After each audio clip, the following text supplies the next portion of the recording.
No, I mean, really. Okay, so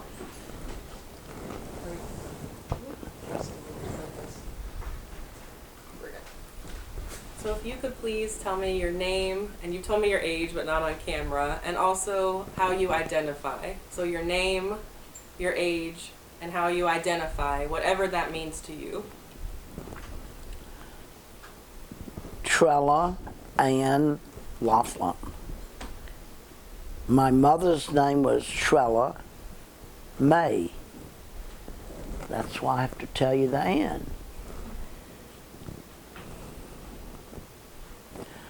I don't know how I identify myself now. I think you identify yourself by what you're struggling against and what you're struggling for. There was a time in my life I was an intellectual. There was a time I was a cowboy.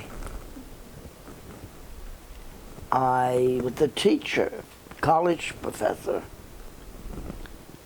I was a farmer. I was on the road dyke. I played in a women's band. In fact, we were just talking about that before you came, and Marie said something about, well, what kind of music was it? I said, it was, we made it up. And we did. Of course, we played country western, too. And we were not popular, which is probably a good thing, huh? If you're popular, you better watch out. It depends on who you're popular with. Absolutely. Isn't it? Really? But we sang country western, and then we made up music. Do you remember any of the songs? The songs? Yeah. Country western. Oh, so, but I mean, do you remember any specific song that was your favorite? Did you Oh, sing? that we made up? Yeah. Oh, no. Yeah. I certainly don't. But it would be something, it was not, it was more like what is that word? Improvisation. Thank you. Yeah, that kind of stuff, you know, like, and I played piano and I had an electric organ, and these are old women friends of mine that I was all totally in love with. Played guitar, bass, electric bass, different stuff. And we all knew music, but it was not regular kind of stuff. You know, we'd take a little have a little hashish and play. So where were you born?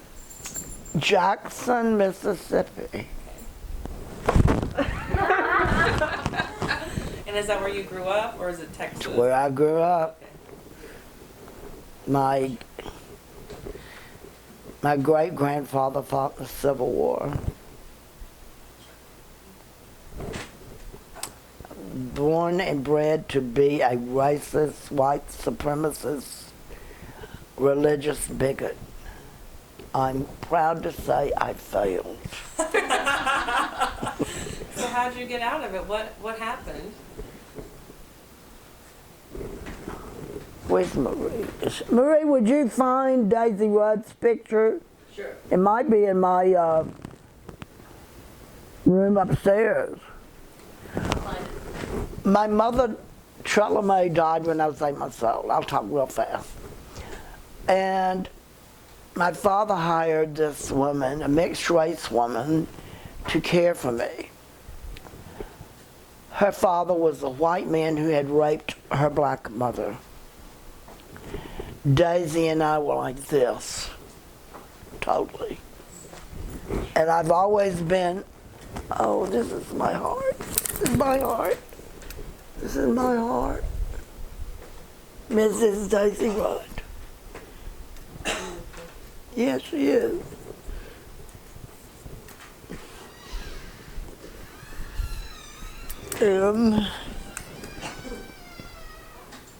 She and I were quite a pair. Because I was a little dyke. I didn't know what that was. She'd take me to the park, and I'd line up the white boys and said, you fuck with her, but I didn't say fuck, I didn't know the word. You mess with her, I'll knock you down. And I meant it. Because I loved her and I knew racism was wrong. But I was on the wrong side of the racist thing. Back then, I'm talking about the 40s and 50s.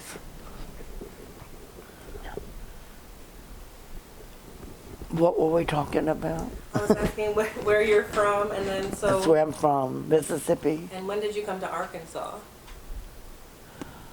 Well, I graduated from Baylor University, and I went to graduate school at the University of Texas. And the Back to the Land movement, do you know about that? We've been talking about it this week. Yeah, the men and women. We were the lesbian contingent. You know, there was mainly straight men and women, and then we were this little group over here. It didn't fit in anywhere. And but I came to Arkansas to visit the men and women who had settled in Central Arkansas that we knew from Austin. So that's where I first got here many, many years ago. Do you remember around what year that was? Say again? Do you remember around what year that was?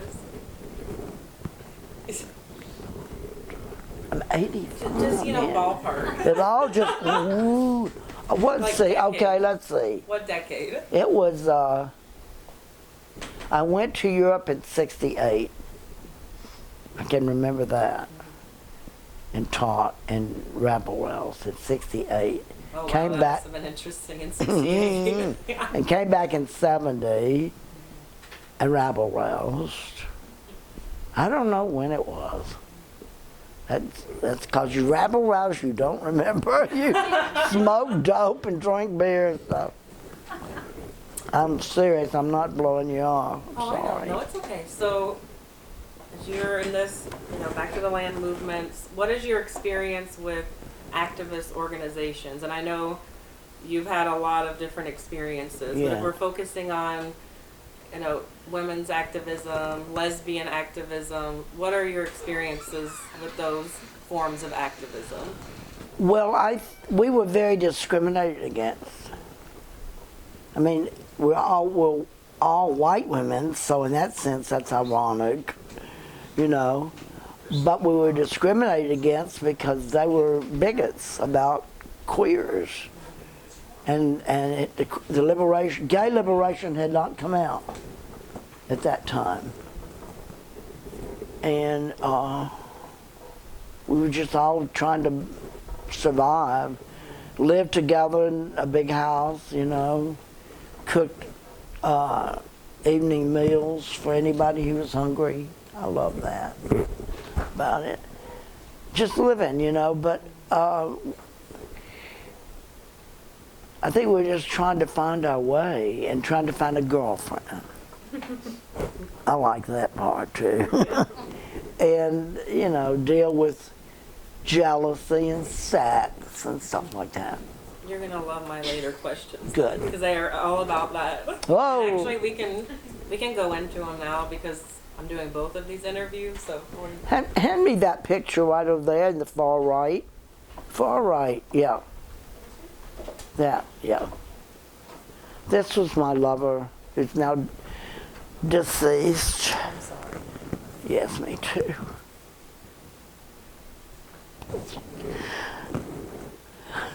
This was hard. All of my old friends are dead, every one of them.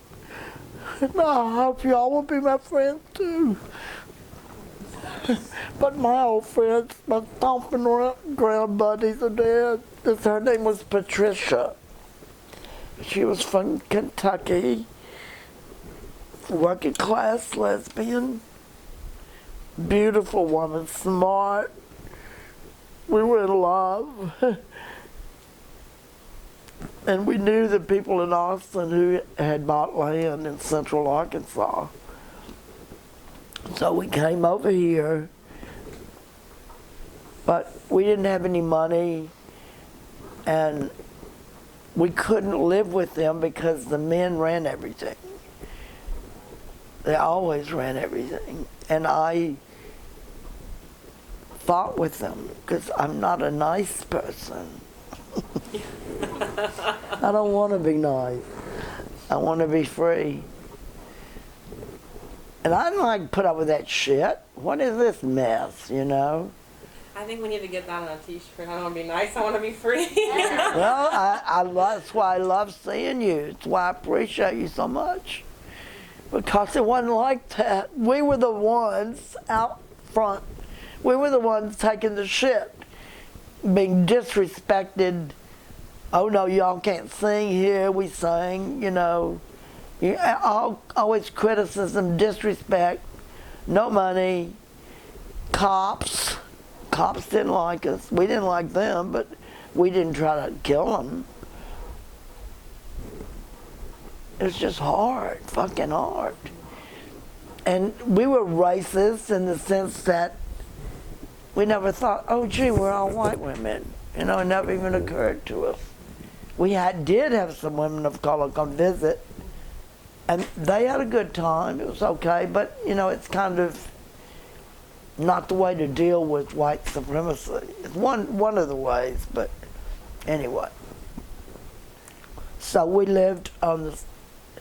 moved to the South Fork of the Little Red River because my good friend, whose name was Laurel Daigle, and then Laurel Wise,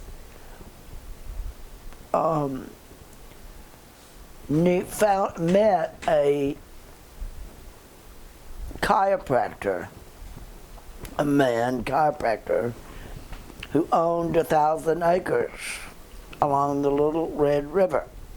And he was very impressed with Laurel, who anybody would be. I've got her picture here too. These are my sacred people.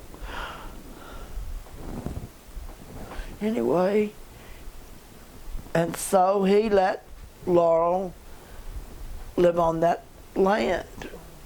And we had an article written about us in Ms. Magazine. It didn't really tell the truth, you know how that kind of stuff. And Ms. Magazine never told the truth about hard struggles and the class struggle and women of color and stuff like that. Back then it didn't.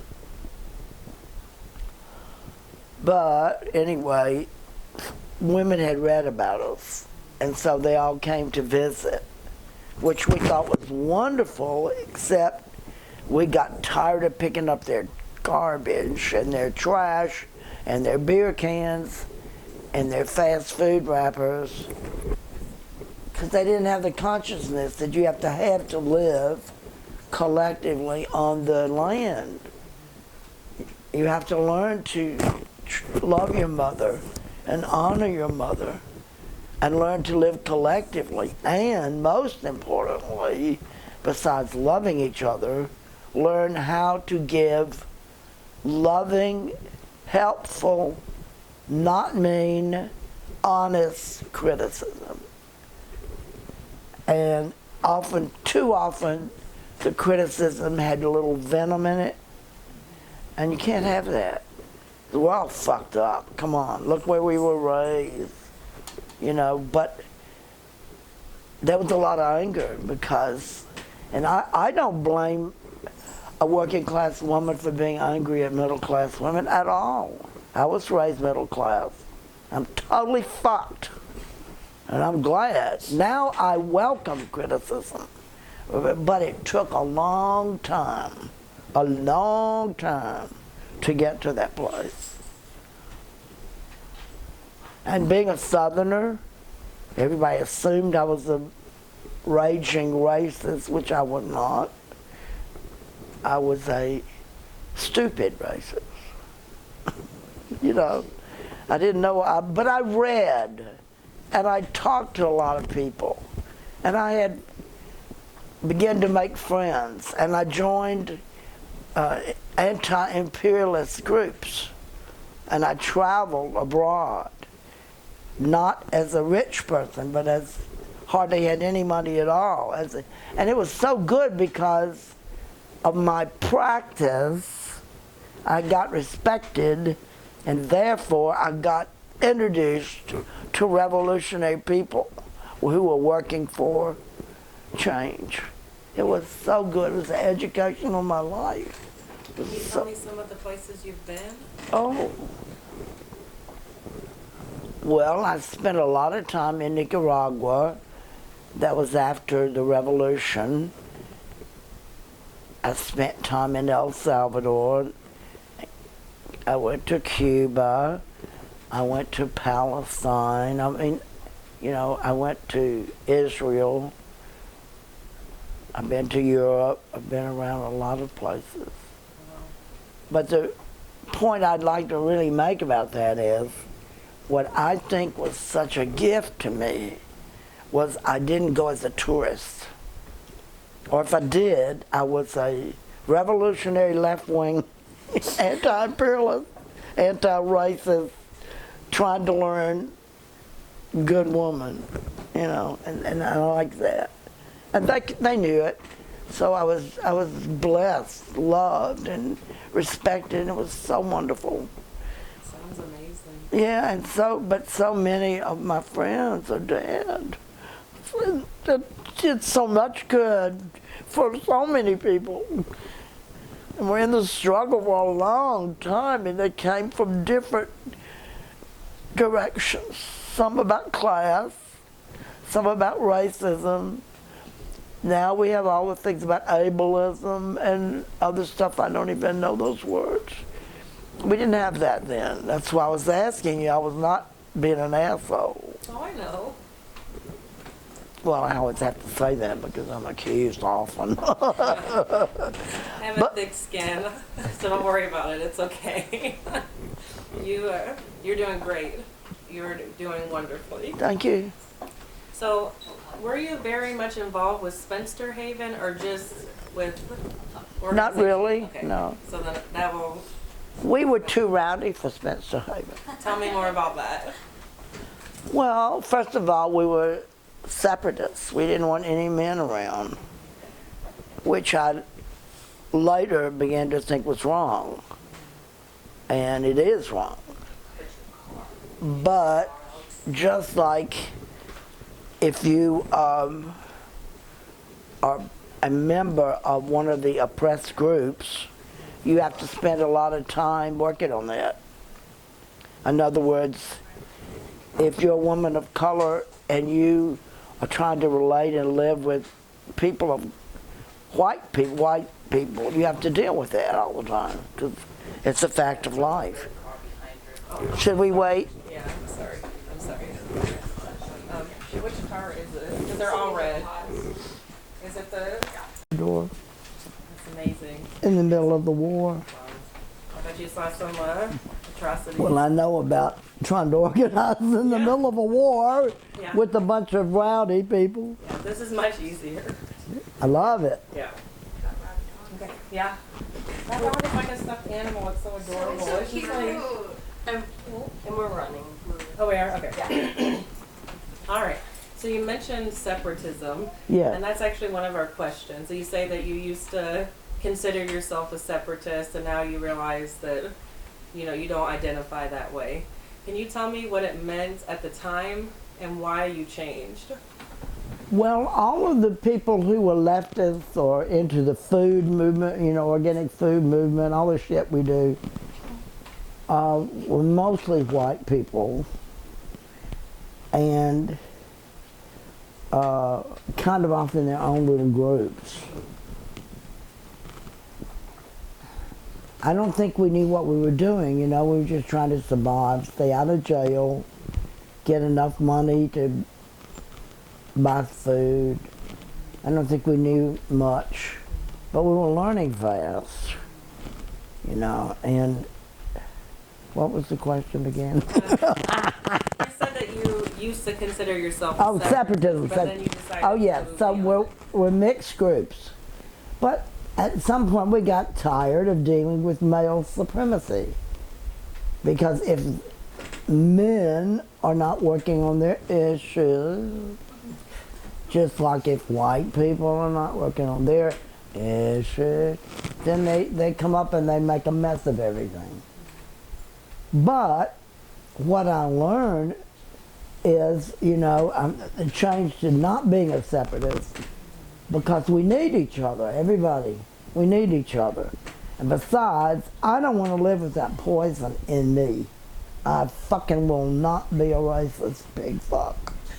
Excuse my language. I don't like it. It hurts. It hurts. It hurts. It hurts people. It hurts me. It's not unnecessary. It pisses me off. You know? And so I don't like any of that stuff. And I want to live in a beautiful world. I've seen some beautiful things. When I was on the east coast of Nicaragua, right? That was not a Sandinista stronghold at all. The Mesquite, and that kin to the word mosquito, but it's not exactly right. Indians were not much into the Sandinistas. In fact, because a lot of them had worked in America as maids and servants, had picked up attitudes very anti the people, and came back to Nicaragua not helping the revolution. That's the nicest way I can put it. Because of their experience in the United States.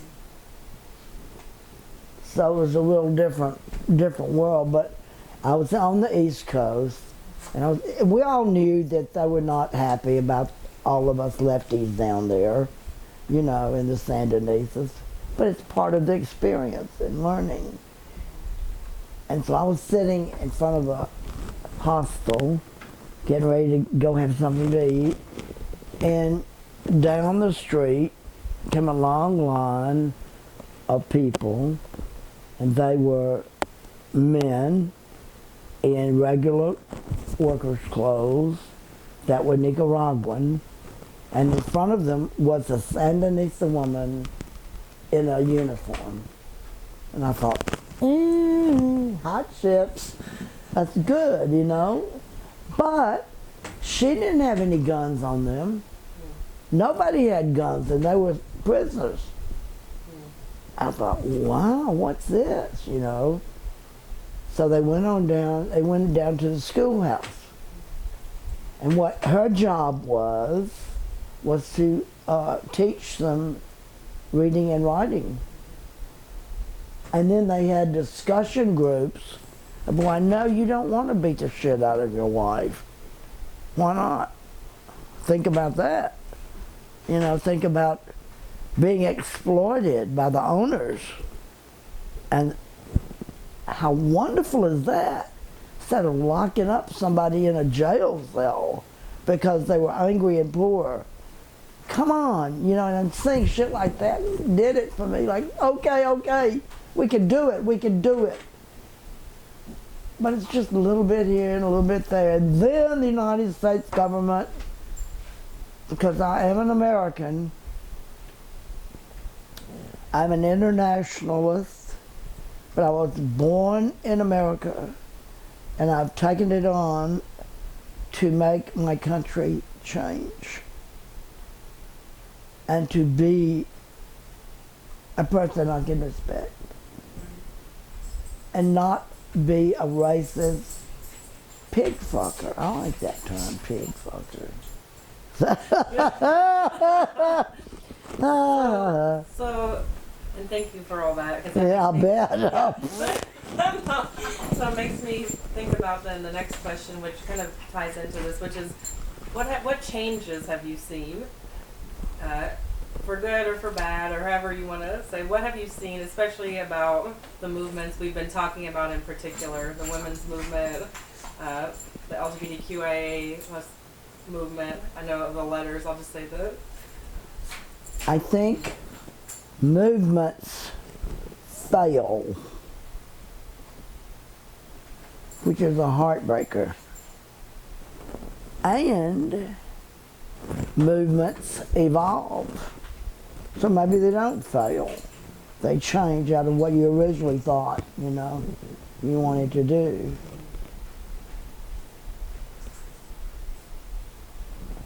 I don't know, because sometimes I get real down, and I remember the people I met overseas. I met so many poor people who were so gracious to me and gave me the last tortilla they had, because I came with respect for them. What they have to put up with for no goddamn reason except capitalism. I hate capitalism. I don't care what you say. I don't like capitalism because I've never seen it work right. We can all share and we can help each other. Nobody needs to be rich. I believe I wouldn't eat the rich because they are not organic.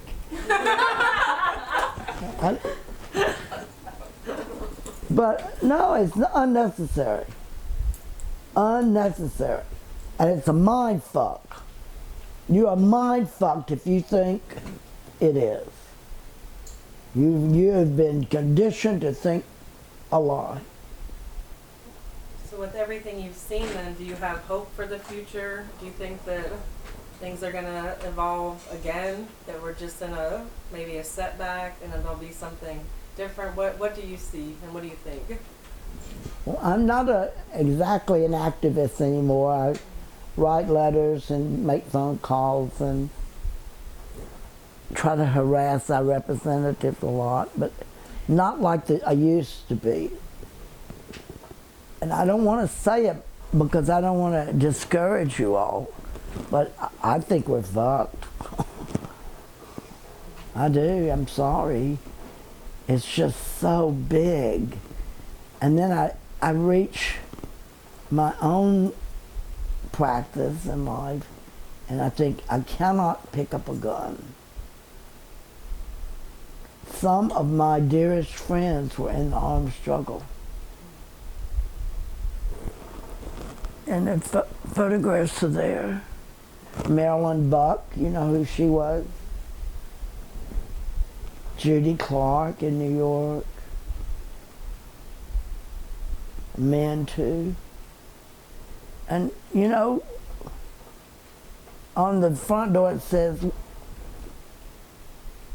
"We're not perfect, but they're nuts." I'm not perfect, I don't have to be perfect, but I know what the truth is. And just because I'm fucked up and make mistakes doesn't mean I shouldn't be listened to. And the rest of us, all of us, listen to her. So I don't know, I'm not up on what's happening so much, But if I had my druthers, I get mad at Biden all the time, and I voted for him. And I call him a wimp, and then Marie gets on me. Well, he's better than the other one, not a wimp. But I think he is a wimp. I want him to be out there, fucking with them, and really, but he's not, he's a Democrat. I'm a Democrat too. So I don't know, And the other thing that's a problem for me is, how do you have a bloodless revolution? All revolutions have been violent with guns, because I don't think it's because the people want to shoot a bunch of people. I think it's because those who have it aren't going to let it go. They're not about to. So please listen to me. Just give me your machine gun. You're not going to do that. They hire the police. The police are for the property owners. Don't we know that by now? And it's not even about, special police people. It's just a fact. They are hired by property owners to take care of their stuff. Look around. Go to a so-called ghetto. That's a bad word, I know. And look and see. Open your eyes. Look, it's there. So, you know, all of that has to change. Everybody has to have a good, clean, healthy place to live. Everybody! Everybody has to eat good food, not McDonald's, although I do eat their fish sandwiches. But, you know, everybody has to have that. Everybody should go to a clean school that tells the truth and teaches them how to play games with each other. Teaches men they don't have to be sexist. Teaches women they can be strong. You know, that, all of that is just a mind fuck for the rich. Hello, hello, hello. I could run up and down the street and say that. That's the way I know it. I know it's true. And it's interesting because if we look at movements and change, and the things you're saying aren't even that radical, but they've become so radical now of an idea.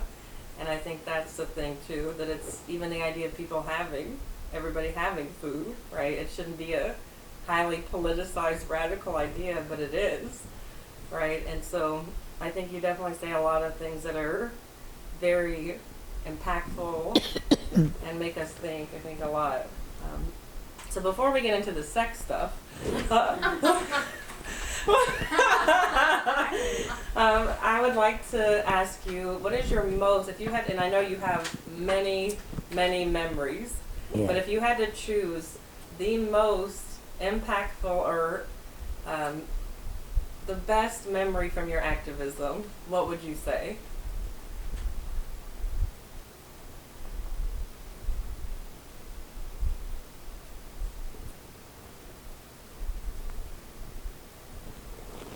It's hard to say. I have been blessed by being friends with some really strong, brave, brilliant women. My good friend Dorothy Turner was president of the Black Citizens Task Force in Austin. And she and I were running buddies. She's dead too. She taught me how to stand tall, walk strong all the time, and not take any grief, not believe their lies. She didn't take any shit. She worked for the hospital as a maid. She taught me. I miss her every day. Because she and other people, and some men, not many, because they still have that penis envy to work through. You know, they do. I don't know what that's about. Because I have a vagina doesn't make me better than anybody else. I don't care. It's what I have. You know, enjoy. But one's not superior to the other. This superiority crap is a big lie. I figured that out. You can't change my mind, so shut the fuck up. You cannot, because I know. It's a lie. It's a lie for power and superiority. And I don't want it. I don't want to be part of it. I don't want to have it in me. I don't think it's any fun. The most fun I had was working with revolutionary people, wherever I was able to meet them. It was great fun. I felt honored. So, you know.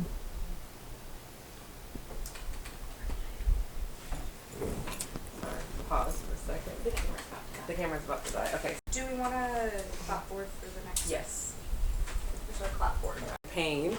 And so there's more of a movement now to recover stories that also are other aspects of people in the community's life, because it becomes very reductive when we just talk about suffering and over, not the other times that people had. We erase this entire part of who they were. Yes. So part of my book is to talk about these erotic experiences, and not necessarily even sexually, but those things that empower us, right? And those things that in our lives that have made us feel empowered, erotic, however we want to define that, all these different things that are often ignored when we talk about this history. So that's what I'm excited. This is what my book's about. All right. Yeah. So if you'd like to, tell me a little bit about what dating and relationships were like in the 1970s and 80s. And then maybe how it changed in the 90s or... Well, I wouldn't, dating doesn't relate. Okay. That's later. Okay. There's no such thing as dating because everybody was in the closet. Okay. So tell me more about that. Well, you went to the bar and you drank too much, which was killing you. Smoked cigarettes, which killed you. Tried to pick somebody up to go home with. But you didn't even know them. So that was it. So you would say that things were definitely more non-monogamous? Not necessarily. You were looking for someone. If you found somebody, then you did whatever you did. But it was like, it's not the same things now. Organizations or awareness or information or books or people who are supportive, you know. And I'm thinking about the bars because I've talked to a lot of people about the bars in Oklahoma City Yeah. in the 1980s, and you had to actually, at VJ's, the lesbian bar, someone had to vouch for you because the police raided it so much. So you had to actually have someone sign in to go into the bar, and vouch for you. You couldn't go in without being vouched for. Sounds a good idea to me. Yeah. So your experiences in the bars were more in Texas? California. Mm-hmm. Yeah. Did you feel safe there? I never felt safe anywhere. What's to feel safe? I knew I didn't fit in with those people and I didn't like them, but they had the power and they hated us. And they were gonna, if they could have, without repercussions on them, they'd kill us. That's my feeling from my experience. Okay. It took a long time for me to learn that. I'm gonna move this. I'm sorry. You're good. Who wants to believe that? You're just a good old Southern girl. Right. So, what you're saying is that essentially the culture you grew up in, right, was repressed about sex and sexuality. But when you moved to the land movement and you moved into revolutionary spaces, what were the ideas about sex? Well, like I said earlier, I think one of the problems was that the dominance and who owned the land and where the energy was mainly straight people. So we were always a little troublemaking contingency, and they didn't really like us. When they started spraying Agent Orange in Arkansas, and we didn't want to have that. So we tried to get all the community, which are all white, younger people, straight, and then our little groupies, to do something about it. And one of my friends, who's dead now, all of my friends are dead. My friend Laurel, she taught me a lot too. She was an outrageous artist, musician. She said, well, I'll just get a rifle and shoot the fucker down. And all the boys would, well, no, they're being bad, oh no, and they'd freak out. You know, they'd, fuck you, why don't you go do it? And it was like so many issues we had no way to deal with. And so the people who had the most power, which is straight people, and men and white, usually ran everything, in my opinion, because I'm on the other side. Right. Is it okay if I bring Marie over to talk about your relationship for a minute? Whatever you want to do. Okay. You're as free as you can be. Thank Do you you. want to try the big You want me to do it? change the I mean, mic. Yeah.